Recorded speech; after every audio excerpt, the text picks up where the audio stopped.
ओम नमो भगवते वासुदेवाय नमः। नमस्कार प्रिय भक्तगणों, चैत्र मास के शुक्ल पक्ष की पावन पुण्य फलदायक एकादशी का नाम है कामदा एकादशी और भगवान विष्णु की पूजा की जाती है। इस दिन व्रत रखना से और व्रत की कथा पढ़ने या सुनने से तमाम तरह के दुख और कष्टों से मुक्ति मिलती है। मान्यता है कि इस दिन व्रत पूजन करने से भगवान विष्णु सभी अधूरी मनोकामनाओं को पूर्ण करते हैं।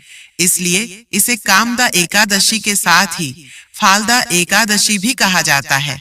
और साथ ही दोस्तों, हिंदू धर्म में कहा गया है कि संसार में उत्पन्न होने वाला कोई भी ऐसा मनुष्य नहीं है जिससे जाने अनजाने पाप नहीं हुआ हो। पाप एक प्रकार की जीवन में गलतियां हैं जिसके लिए हमें दंड भोगना होता है, जिसका प्रायश्चित समय रहते ही कर लेना चाहिए, नहीं तो नर्क की यातना भुगतनी पड़ती है। इन्हीं सब पापों को क्षण भर में ही नाश करने वाली एकादशी है कामदा एकादशी। तो शास्त्रों के अनुसार अत्यंत ही श्रेष्ठ मानी जाती है कामदा एकादशी। और अगर आप इस एकादशी का व्रत धारण करते हैं, अत्यंत ही श्रेष्ठ है। लेकिन किसी भी कारणवश मान लीजिए आप इस एकादशी का व्रत नहीं कर पाते हैं, तो भी आज के दिन आपको भगवान श्री हरि विष्णु की विधि विधान से पूजा जरूर करनी चाहिए और व्रत कथा अवश्य ही पढ़नी अथवा सुननी चाहिए। क्योंकि आज के दिन अगर आप बिना व्रत किए भी भगवान श्री हरि की पूजा आराधना करते हैं, उनके मंत्रों का जप करते हैं, तुलसी दल युक्त भोग उन्हें अर्पित करते हैं और आज आप किसी भी प्रकार से तामसिक चीजों का सेवन नहीं करते हैं, जैसे कि लहसुन, प्याज, मांस, मदिरा, इन चीजों का त्याग कर दीजिए। इसके साथ ही चावल आज आपको भूल से भी नहीं खाना चाहिए। तो अगर आप नियम पालन कर लेंगे तब भी आपको भगवान श्री विष्णु की विशेष कृपा प्राप्त हो जाती है। आज मैं सुना रही हूँ कामदा एकादशी की बड़ी ही दुर्लभ एवं पौराणिक कथा, जिसे आप सभी भक्तगण बड़ी श्रद्धा पूर्वक सुनिएगा। लेकिन कथा को शुरू करने से पहले एक बार कथा को लाइक अवश्य ही कर दीजिए और कमेंट सेक्शन में ओम नमो भगवते वासुदेवाय नमः लिखकर हिंदू रिलीजियस टेल्स चैनल को सब्सक्राइब अवश्य कर लीजिए।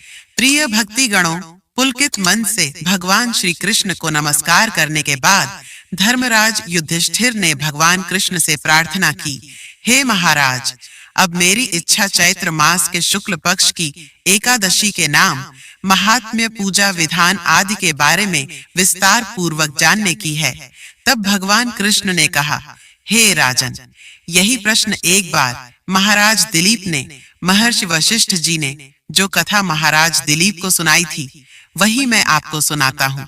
बहुत समय पहले की बात है। रत्नपुर नगर पर अनेक ऐश्वर्यों से युक्त पुंडरीक नाम का एक किन्नर तथा राजा राज्य करता था। रत्नपुर नगर में अनेक अप्सरा गंधर्व वास करते थे। उनमें ललित और ललिता नामक पति पत्नी भी थे। उन दोनों में अत्यंत प्रेम था। थोड़े समय के लिए भी दोनों अलग नहीं हो सकते थे। एक बार पुंडरीक की सभा में अन्य गंधर्वों के साथ ललित भी गाना गा रहा था। गाते गाते उसे अपनी प्रियतम ललिता का ध्यान आ गया। इससे उसके गायन का स्वरूप बिगड़ गया। ललित के मन का भाव जानकर करकोट नामक नाग ने पद भंग होने का कारण राजा से कह दिया। तब पुंडरीक ने क्रोध पूर्वक कहा कि तू मेरे सामने गाता हुआ अपनी स्त्री का स्मरण कर रहा है, अतः तू कच्चा मांस और मनुष्यों को खाने वाला राक्षस बनकर अपने किए कर्म का फल भोग। पुंडरीक के श्राप से ललित उसी समय विकराल राक्षस हो गया। उसका मुख अत्यंत भयंकर, नेत्र सूर्य और चंद्रमा की तरह प्रदीप्त तथा मुख से अग्नि निकलने लगी। सिर के बाल पर्वत पर खड़े वृक्षों के साम तथा भुजाएं अत्यंत लंबी हो गईं। इस प्रकार उसका शरीर 8 योजन लंबा हो गया। राक्षस बनकर अनेक कष्टों को भोगता हुआ जंगल में भटकने लगा। अब तो उसकी स्त्री ललिता भी अत्यंत दुखी होकर उसके पीछे पीछे भटकने लगी। वह सदैव अपने पति को इस श्राप से मुक्ति दिलाने के बारे में सोचती रहती। एक दिन वह अपने पति के पीछे पीछे चलते हुए विंध्याचल पर्वत पर श्रृंगी अर्षि के आश्रम तक पहुंच गई। श्रृंगी अर्षि ने ललिता को देखकर पूछा, हे देवी, तुम कौन हो और यहाँ किस लिए आई हो? वह बोली, मुनिवर, मेरा नाम ललिता है। मेरा पति राजा पुंडरीक के श्राप से भयानक और विशालकाय राक्षस बन गया है। इसका मुझे बहुत दुख है। मेरे पति के उद्धार के लिए कोई उपाय बतलाइए। ऋषि बोले, हे गंधर्व कन्या, अब चैत्र शुक्ला एकादशी आने वाली है, जिसका नाम कामदा एकादशी है। उसका व्रत करने से मनुष्य के सब कार्य सिद्ध होते हैं। यदि तू कामदा एकादशी का व्रत करके उसके पुण्य को अपने पति को दे, तो राजा का श्राप भी अवश्यमेव शांत हो जाएगा और तेरा पति शीघ्र ही राक्षस योनि से मुक्ति प्राप्त होगा।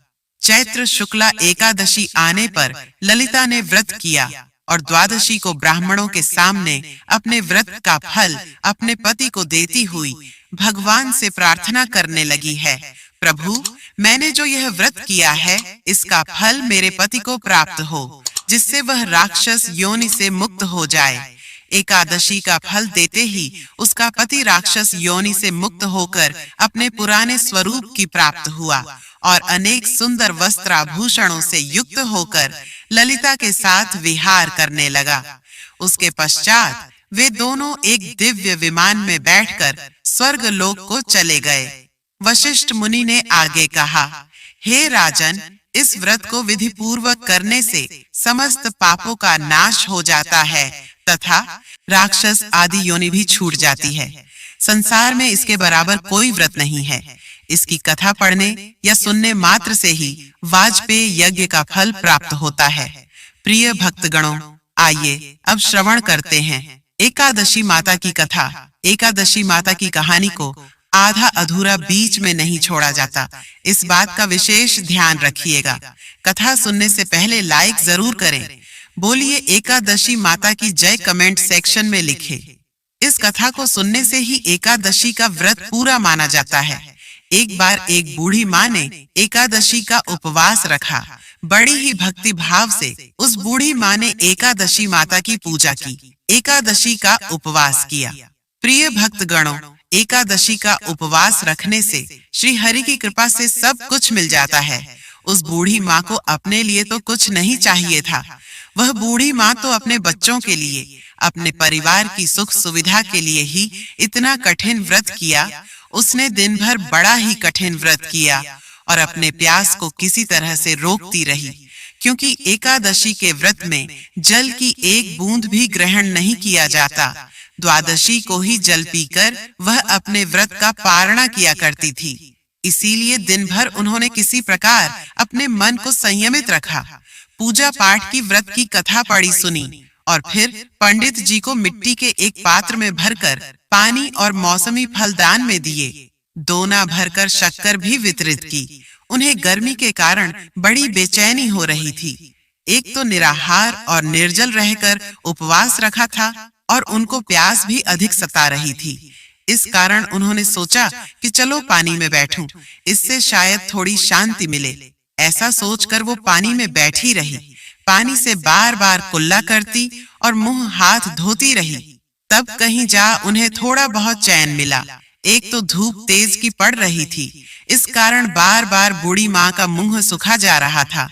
बूढ़ी माँ बड़ी बेचैन हो रही थी। एक तो बुढ़ापा और दूसरी भयंकर गर्मी। बुढ़ापे की स्थिति ही कुछ ऐसी होती है, बड़ी मुश्किल से धीरज बंध पाता है। अब किसी प्रकार पूरा दिन कट पाया। अब बूढ़ी माँ के सामने पहाड़ सी लंबी रात थी, जिसका कट पाना बड़ा ही मुश्किल दिखाई दे रहा था। चारपाई पर पड़ी हुई माँ को किसी प्रकार भी शांति नहीं मिल रही थी। बार बार प्यास के मारे गला सूख रहा था और वह इस प्रकार बेचैन होकर करवटें बदलती जा रही थी। कई बार उठकर वे घर के बाहर जाती, फिर अंदर आ जाती। उन्हें ना घर के अंदर शांति मिल रही थी, न बाहर घर में पड़ी पड़ी वे एकादशी माता को याद कर रही थी और मन में ध्याती रही कि हे माता, आप मेरी लाज रखिएगा, आप ही मुझे शक्ति दीजिएगा ताकि मैं भली भांति आपका व्रत कर सकूं और यह पहाड़ सी रात चैन से बीत जाए। प्यास के कारण बूढ़ी माँ की बेचैनी तो बढ़ ही रही थी। उन्होंने धैर्य रखने का बहुत प्रयास किया, लेकिन आखिरकार उनकी सहनशीलता टूट ही गई और वे घबराकर प्यास के मारे एकदम चिल्ला पड़ी। बचाओ बचाओ! बूढ़ी माँ का चिल्लाना सुनकर उनके परिवार के सभी सदस्य उनके आसपास इकट्ठा हो गए और बूढ़ी माई की चारपाई के आसपास पहुंच गए। अम्मा जी, क्या हुआ आपको? क्यों चिल्ला रही हो? और जब आपसे व्रत नहीं रखा जाता तो इस बुढ़ापे में इतना कठिन व्रत क्यों कर रही हो? अम्मा जी, अगर शरीर में ताकत है तभी तो भक्ति हो पाएगी। आप पानी पी लीजिए। बूढ़ी माँ अपने परिवारजनों से बोली, मेरे तो प्यास के मारे प्राण ही निकले जा रहे हैं। जरा जल्दी से मेरी छाती पर ठंडे पानी का घड़ा तो रख दो। नातियों ने दौड़कर दादी की छाती पर ठंडे पानी का बर्तन रख दिया। तब कहीं जाकर उन्हें थोड़ा बहुत सुकून मिला, और जब सुकून मिला तो थोड़ी देर के लिए उन्होंने अपनी आंखें बंद कर ली। इधर एकादशी माता सोचने लगी, यह है तो बूढ़ी माँ, लेकिन बड़े नियम से मेरा व्रत रखती है, चलकर इनकी परीक्षा लेनी चाहिए। ऐसा विचार कर एकादशी माता आधी रात को मुर्गा बनकर कुकड़ू करने लगी। मुर्गे की तेड़ सुनकर बूढ़ी माँ जल्दी से उठी और बाहर जाकर आसमान की ओर देखा, लेकिन आसमान में तो कहीं भी उन्हें सुबह का तारा दिखाई नहीं दिया। अब वे सोचने लगी कि फिर ये मुर्गा क्यों और कैसे बोल गया। एक तो उन्हें प्यास लग रही थी, अब थोड़ा बहुत उनका मन ही परचम होने लगा। आखिरकार उन्होंने दृढ़ निश्चय किया, अब तो मैं इस व्रत को पूरा करके ही छोड़ूंगी, फिर चाहे व्रत पूरा होने तक मेरे प्राण ही क्यों ना निकल जाए। मन में ऐसा पक्का निश्चय करके वह वापस चारपाई पर आकर लेट गई। थोड़ी ही देर के बाद एकादशी माता ने उनकी फिर से परीक्षा लेनी चाही, तो वह एक छोटी सी कन्या का रूप धरकर गिलास में मीठा पानी लेकर उनके सिरहाने खड़ी हो गई और जोर से बोली, दादी जी, सवेरा हो गया है, आप हाथ मुंह धोकर शरबत पी लीजिए। पहले तो शरबत का भरा हुआ गिलास देखकर बूढ़ी माँ का मन ललचाने लगा। प्यास के मारे गला सूख रहा था, किंतु अचानक उनको याद आया कि उनका तो एकादशी का उपवास है। फिर उन्होंने सोचा कि अभी वो किसी भी तरह से ये शरबत नहीं पी सकती, और फिर वह चुपचाप वापस अपनी चारपाई पर लेट गई। तभी उन्हें आंख लगी और उन्हें एहसास हुआ कि मानो किसी ने उन्हें पानी से भरे हुए कुएं में पटक दिया हो। बहुत देर तक उस कुएं में हाथ पांव चलाती रही, लेकिन इस बीच उन्होंने अपने मुंह में पानी की एक बूंद भी नहीं जाने दी, क्योंकि उनका एकादशी का उपवास जो था और वह पक्के निश्चय के साथ अपना व्रत पालन करती रही। थोड़ी ही देर में ऐसा लगा मानो सामने जैसे आग जल रही हो। आग के कारण बड़ी भारी गर्मी लगने लगी। प्यास के मारे उनके प्राण निकलने लगे, लेकिन इतना सब होने के बाद भी बूढ़ी माँ ने पानी की एक बूंद भी नहीं पी। वह तो बस चारपाई पर बैठी बैठी एकादशी माता का ध्यान करती रही। सवेरा होने में कुछ ही समय है, यह जानकर बड़ी तसल्ली के साथ इधर उधर घूमने लगी। एकादशी माता अब तक यह बात अच्छी तरह से समझ गई कि इन बूढ़ी माँ के व्रत को किसी भी प्रकार से खंडित नहीं जा सकता। वे उनके सत्य व्रत को भली भांति समझती थीं। अब सवेरा हो गया तो बूढ़ी माँ ने स्नान किया, भगवान श्री हरि का पूजन किया, फिर एकादशी माता की कथा सुनी, ब्राह्मणों को दक्षिणा देकर भोजन कराया। तब कहीं जाकर उन्होंने जल ग्रहण किया। कन्याओं को भोजन कराने के बाद बूढ़ी माँ ने स्वयं भोजन किया, और इसके प्रभाव से बूढ़ी अम्मा की आयु में वृद्धि हो गई। उनका घर परिवार हरा भरा हो गया। अब उनके घर में किसी भी चीज का कोई अभाव नहीं रहा। उनका घर हर प्रकार के सुख साधनों से भर गया। नाती नातिन से उनका घर भर गया, और वह उसी दिन से 12 महीने की एकादशी का व्रत करने लगी। एकादशी माता के व्रत के पुण्य प्रताप से इस संसार में हर प्रकार के सुख भोग कर वह बूढ़ी माँ अंत में भगवान विष्णु के धाम बैकुंठ चली गई। एकादशी माता ने और बूढ़ी माँ को और उनके परिवार को हरा भरा किया। वैसे ही एकादशी माता हम सभी की मनोकामनाएं पूर्ण कीजिएगा। प्रेम से बोलिए श्री लक्ष्मी। अब आइए सुनते हैं तुलसी माता की कथा, जिनकी की कथा सुने बिना व्रत अधूरा होता है। एक बार एक गांव में एक बूढ़ी महिला रहा करती थी। वह बहुत ही पूजा पाठ करती थी। वह रोज तुलसी माता की पूजा करती थी, सींचती, और वह बूढ़ी मैया रोज तुलसी माता से कहती है, हे तुलसी माता, सत की दाता, मैं तेरा बेड़ा सींचती हूँ, मुझे बहू दे, पीतांबर की धोती दे, मीठा मीठा ग्रास दे, बैकुंठा में वास दे, चटक की चाल दे, पटक की मौत दे, चंदन का काठ दे, रानी सा राज दे, दाल भात का भोजन दे, ग्यारस की मौत दे, कृष्ण जी का कंधा दे। वह बुजुर्ग महिला हर रोज तुलसी माता की पूजा करती थी और उनके बदले को रोज की थी। तुलसी माता बूढ़ी माँ की यह बात सुनकर धीरे धीरे सूखने लगी। तभी भगवान कृष्ण ने देखा कि तुलसी माता सूख रही है और तभी एक दिन भगवान कृष्ण तुलसी माता जी के पास प्रकट हो गए और भगवान कृष्ण जी ने तुलसी माता से पूछा, हे तुलसी, तुम क्यों सूख रही हो? सभी महिलाएं तुम्हारी पूजा करती हैं और तुमको सींचती है, लेकिन फिर भी तुम सूखती जा रही हो। इसका क्या कारण है? जिसके बाद तुलसी माता ने भगवान श्री कृष्ण ने कहा, हे प्रभु, एक बुजुर्ग महिला मेरे पास रोज आती है और रोज एक ही बात बोलती है। मैं सब बात तो पूरा कर दूंगी, लेकिन कृष्ण का कंधा कहाँ से लाऊंगी? तभी भगवान श्री कृष्ण तुलसी माता की बात सुनकर जोर जोर से हंसने लगे और भगवान श्री कृष्ण ने तुलसी माता से कहा, हे तुलसी, तुम चिंता मत करो। उस बूढ़ी मैया की जब मृत्यु होगी तब मैं स्वयं उसको कंधा देने जाऊंगा और तुम उस बूढ़ी मैया को बता देना। जिसके बाद भगवान श्री कृष्ण तुलसी माता को यह बताकर वहां से अदृश्य हो गए और धीरे धीरे उस बुजुर्ग महिलाओं की तबीयत खराब हो गई। एक दिन जब एकादशी का दिन था तो उस बूढ़ी मैया की मृत्यु हो गई। तभी कुछ बूढ़ी मैया के आसपास रहने वाले सभी लोग आ गए और उन्होंने उस बूढ़ी मैया की अंतिम संस्कार के लिए उनको जैसे तैसे उठाया, तो वह बूढ़ी मैया वहां पर किसी भी व्यक्ति से नहीं उठती हैं।